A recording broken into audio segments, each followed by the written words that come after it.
पाठ कर लो, पूजा कर लो, हाथ से जप कर लो, कीर्तन कर लो, सब इंद्रियों से करो, मन संसार में रखो, मन का जिक्र ही नहीं करते। चारों धाम घूम आओ, चले जाओ बद्रिकाश्रम, वैष्णो देवी, तिरुपति मंदिर, पशुपतिनाथ, सब जगह तीर्थ कर आओ, बस वैकुंठ मिल जाएगा। यही सिखाते हैं। और हम विश्वास करके धोखे में जिंदगी भर पड़े रहते हैं। मरने के बाद पता चलता है, अरे हमको कहाँ ले जा रहा है रे? नरक में। अरे नरक में? मैंने तो जिंदगी भर ये किया। तो तुमने इंद्रियों से भक्ति की, मन से नहीं की। ये तो हमारे गुरुजी ने बताया ही नहीं, तो गलत गुरु के संपर्क में क्यों गए? अरे तो मैं क्या जानूं कौन गलत है कौन सही है? जानना चाहिए।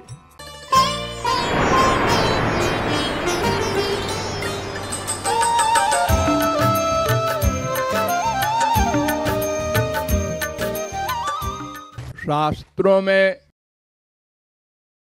दो विरोधी बातें लिखी होती हैं, तो कोई व्यक्ति उनको पढ़कर कुछ डिसीजन नहीं ले सकता। प्रत्येक सब्जेक्ट में दो विरोधी बातें वेदों में, शास्त्रों में, पुराणों में, समस्त धर्म ग्रंथों में लिखी हैं। उन्हीं में एक सब्जेक्ट यह भी है कि सच्चा गुरु कैसे मिलता है। यह भी लिखा है कि भगवान कृपा करते हैं तभी सच्चा गुरु मिल सकता है, अन्यथा पाखंडी मिला करते हैं रोज। और यह भी लिखा है कि बिना बहुत बड़े पुण्य के सच्चा गुरु नहीं मिला करता। दोनों में क्या सही है? अगर हमारे पुण्य से गुरु मिला तो भगवान का क्या एहसान है, और अगर भगवान की कृपा से गुरु मिला तो फिर पुण्य उण्य की क्या जरूरत है? ऐसा प्रश्न आता है। इसीलिए वेदों में भी कहा गया,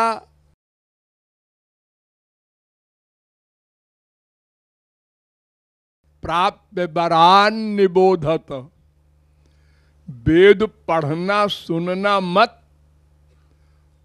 वास्तविक गुरु के पास जाकर उसका अर्थ समझना।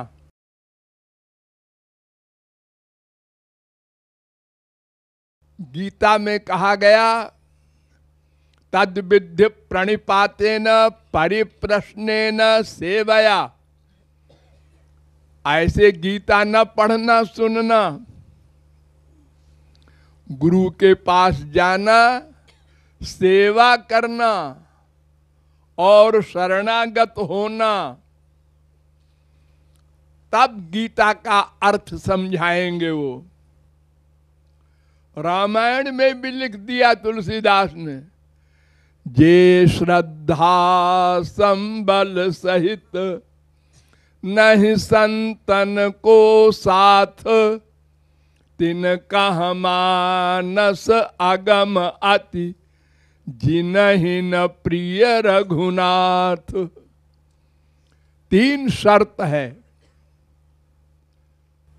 श्रद्धा भी हो और सही महापुरुष भी हो, समझाने वाला, शास्त्र वेद का ज्ञाता, और भगवान राम में प्यार भी हो उसका, वो रामायण पढ़े सुने, नहीं तो उल्टा हो जाएगा। यानी हर ग्रंथ में शर्त है कि महापुरुष के द्वारा उसको समझना, अपने आप पढ़ के समझने का दावा करने वाले बस प्रश्नों का अंबार ले बैठते हैं। ये शंका है, ये शंका है, ये शंका है। तो ये दोनों बातें गुरु की प्राप्ति में, संत की प्राप्ति में सही हैं, क्योंकि दोनों संत ने लिखा है।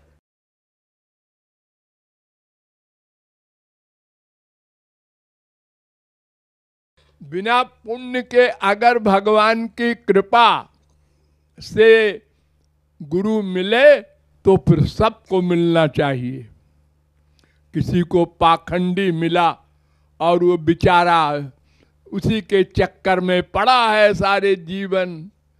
अंधे न नियमाना यथांधा, वेद कहता है अगर शास्त्र वेद का ज्ञान और प्रैक्टिकल अनुभव नहीं है गुरु को, तो वही हाल होगा जैसे किसी अंधे ने बेवकूफ बनाया दूसरे अंधे को। ऐ अंधे मेरा हाथ पकड़ ले, मैं पहुंचा दूंगा ब्रजेश के घर। और वो धोखे में उसने विश्वास कर लिया और हाथ पकड़ लिया, और दोनों अंधे गर्त में गिर गए। यही अधिकांश हो रहा है सारे संसार में। 99.9% हमारे उपदेशक गुरु लोग कान फूंकते हैं और इंद्रियों की भक्ति सिखाते हैं। पाठ कर लो, पूजा कर लो, हाथ से जप कर लो, कीर्तन कर लो, सब इंद्रियों से करो, मन संसार में रखो। मन का जिक्र ही नहीं करते। चारों धाम घूम आओ, चले जाओ बद्रिकाश्रम, वैष्णो देवी, तिरुपति मंदिर, पशुपतिनाथ, सब जगह तीर्थ कर आओ, बस बैकुंठ मिल जाएगा। यही सिखाते हैं और हम विश्वास करके धोखे में जिंदगी भर पड़े रहते हैं। मरने के बाद पता चलता है अरे हमको कहां ले जा रहा है रे, नरक में। अरे नरक में? मैंने तो जिंदगी भर ये किया। तो तुमने इंद्रियों से भक्ति की, मन से नहीं की। ये तो हमारे गुरु जी ने बताया ही नहीं, तो गलत गुरु के संपर्क में क्यों गए? अरे तो मैं क्या जानूं कौन गलत है कौन सही है? जानना चाहिए। तो